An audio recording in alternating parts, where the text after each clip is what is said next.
Di sini saya akan menjelaskan tentang aspek epistemologi filsafat. Yang pertama ada pengertian. Epistemologi adalah teori pengetahuan filosofis studi tentang sifat, asal, dan ruang lingkup pengetahuan.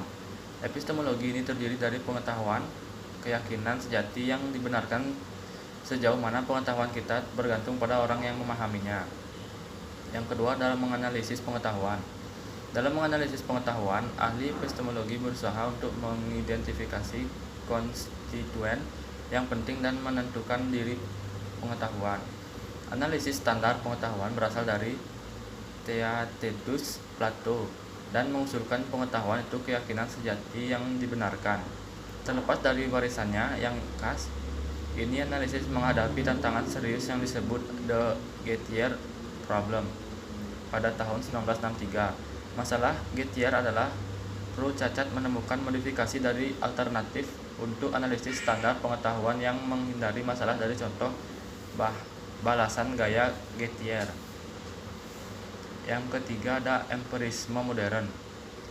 Russell berpendapat bahwa semua pengetahuan yang menegaskan existence adalah empiris, dan satu-satunya pengetahuan a priori tentang kebenaran bersifat hipotetis, memberikan koneksi antara hal-hal yang ada atau mungkin ada, tetapi tidak memberi yang sebenarnya ada.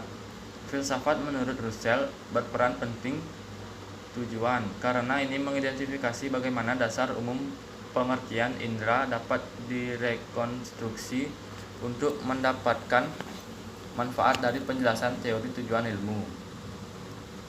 Yang keempat ada penjelasan epistemi. Ahli epistemologi kontemporer telah memberikan perhatian-perhatian pada kondisi yang menentukan dan menjelaskan untuk justifikasi epistemi. Jenis persetujuan justifikasi menghargai pengetahuan.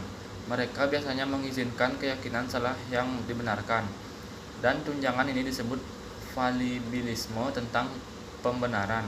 Sebuah topik utama kontroversi dalam epistemologi menyangkut jenis pembenaran yang kita miliki untuk keyakinan tentang dunia luar, termasuk keyakinan itu ada objek fisik yang tidak bergantungan pada konsepsi. Yang kelima ada keraguan. Semakin terbatas ruang lingkup yang kita ambil pengetahuan, semakin kita skeptis. Dua jenis skeptisme yang berpengaruh adalah justifikasi, skeptisme pengetahuan, dan skeptisisme.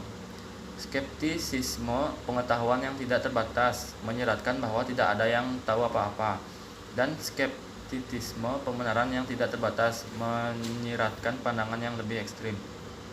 Kesimpulan, epistemologi sebagai kajian filosofi ilmu pengetahuan akan berharga selama pengetahuan itu berharga. Kapan dan dikejar dengan benar, itu menerangi alam, sumber dan batasan ilmu pengetahuan.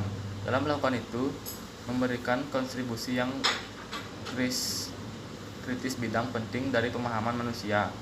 Jelas, perbedaan indisiplin tidak akan kehabisan kontroversi dan kesulitan di dalamnya. Penjelasan penting. Sekian dari penjelasan saya. Saya ucapkan terima kasih.